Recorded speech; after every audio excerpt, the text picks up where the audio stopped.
We here at TFL Car are fortunate enough to drive, test, and review a lot of cars every year. So without further ado, here are the top 5 midsize family sedans that we've driven, tested, and reviewed this year.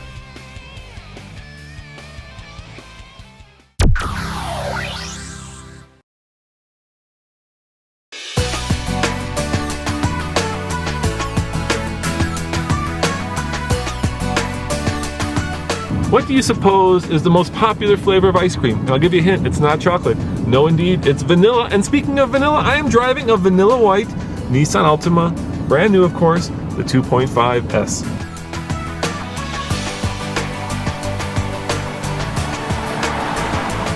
And just like vanilla ice cream, there is nothing wrong with this Altima. It has a peppy 175 horsepower engine mated to a CVT, which is pretty common these days. And it gets okay gas mileage, 23 in the city, 32 on the highway. Pause and listen, please. Écoutez. Ooh, sound staying the same? Reminds me of an angry uncle I used to have. It just goes on and on and on and on and on. Probably the best part of this car is the ride. It's sporty and comfortable. You know, you won't be whipping around corners like you're one of the F1 boys, but you certainly won't feel like you're in your grandfather's Buick. Ever seen people drive like this? Right about there, nose right about there, just could barely see over, white hair. Yeah, this car is perfect for that. It's very soft, it's very pillowy. Gotta leave the left-hand turn signal on when I do that too. Inside, honestly, it's pretty basic, but at the same time, it's pretty clean. There's nothing that's gonna wow you when you sit down in this car, but there's nothing that's gonna offend either. If you're to look at the materials inside the car and actually visually look at them, you're gonna notice that there's absolutely nothing interesting, outstanding, remotely curious about anything in here. And at just a click over $22,000, there's a lot of value here. You're gonna get a fun to drive, well, somewhat fun to drive, solid, comfortable, easy handling, reliable car for a budget that really won't bust your wallet. Vanilla is wonderful. Once you slather it with chocolate sauce and nuts and cherries and 3 or 4 other flavors, or even a sliced banana, it just doesn't make a lot of sense to me that someone would really want a car that's this plain. Hey, here's an idea. If you want to look at a car like this, great. Look at the one with the V6 and the manual. Then at least you got some, a little bit of lead in your pencil. Honestly, I don't understand what Nathan has against vanilla. There is nothing wrong with this car. It's economical, it's affordable, and it drives very comfortably. Speaking of which... I gotta be honest with you guys. The problem is that I drove the coupe version of this car with the V6 and the manual, and I had a blast. This car isn't that. That's my problem. Well, Nathan, I've got some good news for you. In a few short months, at the beginning of 2012, Nissan is coming out with a new version of the Altima, so maybe it'll have a little bit more of that Cojones! rocky road, I was gonna say, in it.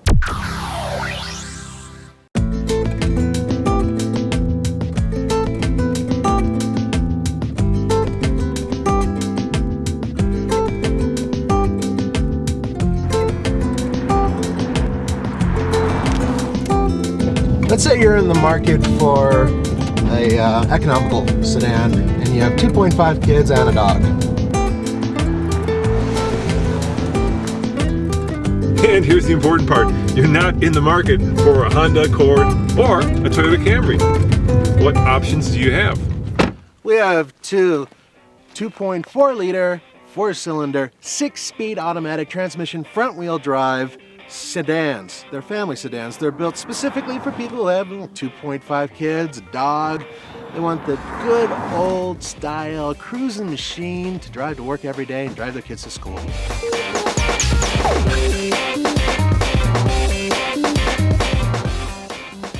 I'm driving the new Kia Optima, and as you know, this car, well, it was somewhat lackluster, and now it's all new, and it's multinational. Korean manufacturer, built in the United States, and imported from Detroit, inspired by Italian design. So without further ado, here are the top 3 car quirks of the Chrysler 200 and the all-new Kia Optima. Both are new, both are fresh, and both are quirky. Third quirk, and it's a good quirk. The interior. This interior is fantastic. This is something that they've been working on really hard. And everything in here, everything you touch is high quality. I'd put this interior up against any car built. I'm serious, it's really good.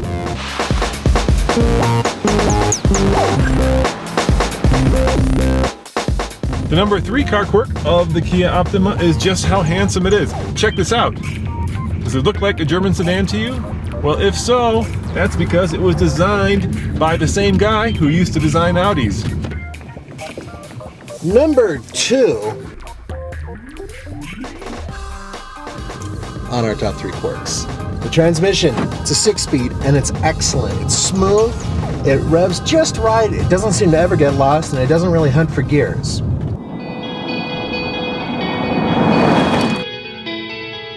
And the number 2 car quirk of the Kia Optima is just how much stuff you get. You got heated and cooled seats, 2 sunroofs, all the stuff that you'd expect in a car for $40,000. This car, $27,000. I don't know if you can hear that, but that's the 2.4 liter 4-cylinder engine in here. It puts out 173 horsepower, and that's the quirk that's most noticeable. It's not good. It runs fine. It's loud, it's coarse, it's unsophisticated. I think it's probably the biggest thing that lets this car down. Fortunately, there is a V6, the Pentastar. That's the good stuff. And the number 1 car quirk of the Kia is, well, the ride. I think German would be a kind way to describe it. It's just not very sorted. It's just very harsh and not too smooth.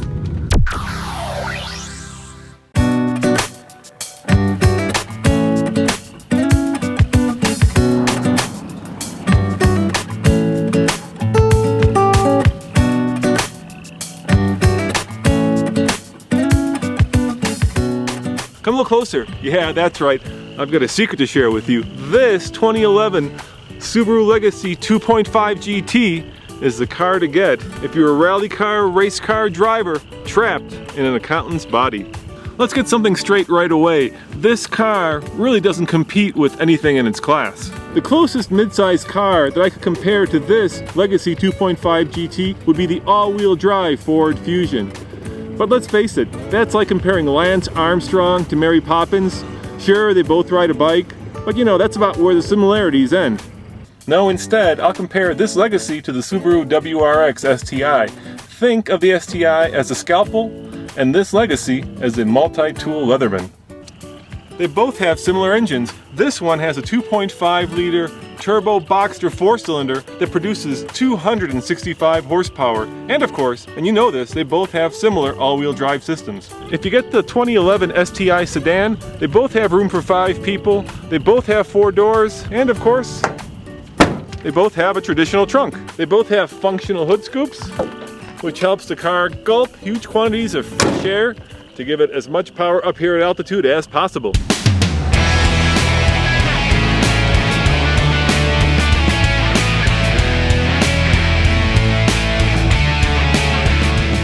But unlike the STI, this Legacy 2.5 GT costs only $32K. That's a whopping $2,000 cheaper than the base Rally Racer WRX STI. You don't get the razor-sharp reflexes of the STI, and of course you don't get the fancy differential that changes power to the all-wheel drive system based on driver input.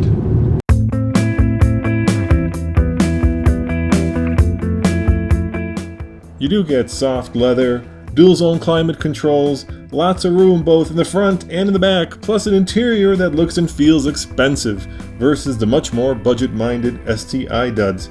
You also get a 0 to 60 time in the mid 5-second range.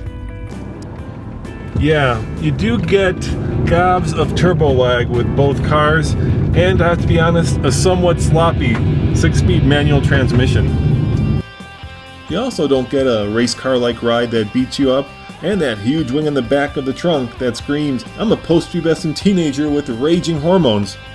So the choice is yours. Do you prefer the surgeon scalpel or the cheaper multi-tool Leatherman? Both cars are fun, fast, and frugal, but if you could only have one car, this is the car to buy. Now, if they would only give it a regular handbrake, you could really have some fun.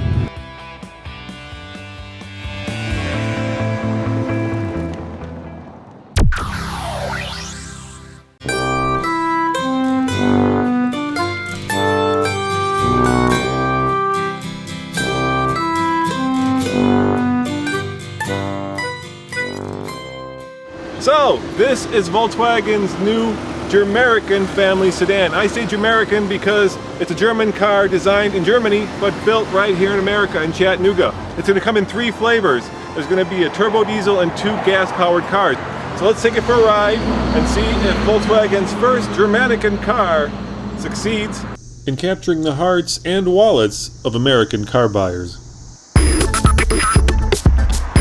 I'm in the diesel right now, and I just floored it on the highway, and it took me about 5 seconds to go from 60 to 70 miles per hour. So this car is certainly set up more for economy than it is for sporty driving. And actually, according to VW, it gets 43 miles to the gallon on the highway. The American-built Passat is, from the first moment, has been designed as a car for this market. It's substantially bigger. We talked earlier, about 4 inches longer than the European Passat. From an engine standpoint, the German vehicle starts with a 122 horsepower engine. The American car starts with a 170 horsepower engine. Now we're at a pretty interesting part here in the road. I mean, we're getting some nice twisty corners in Tennessee as we head up to Nashville. How does this drive? What's your driving experience like dynamically? Do you find it entertaining, or? You know, the steering is pretty faithful. It's a nice linear turn in, but you can feel that it's a big car. It has conservative good looks, I think, if generic, and it's quiet. Now I'm behind the wheel of the 2.5 5-cylinder gasoline-powered car, and I'd say in terms of acceleration, it's about the same as the diesel. It certainly is a lot smoother, and this is the car that Volkswagen thinks most people will buy. I'm driving the premium model now, the 3.6 liter, 280 horsepower 6-cylinder, and the interior is very similar to the other 2.5 model, but you can certainly tell that this car has a lot more power because when you floor it, listen. There we go. That's what you're paying for.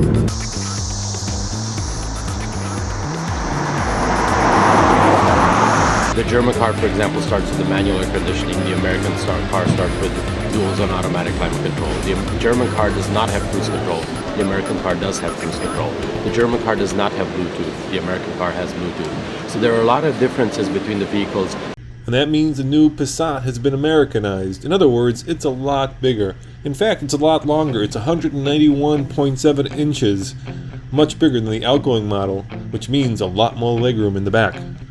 And will you really notice the extra room is in the back seat. This front seat is all the way back. And yet, look, I've got plenty of room back here, and I'm 6'2". This is a big American sedan now. And with a starting price of just under $20,000, it's also a very affordable Americanized German sedan. This is Roman Micah reporting from Chattanooga, Tennessee for TFLcar.com.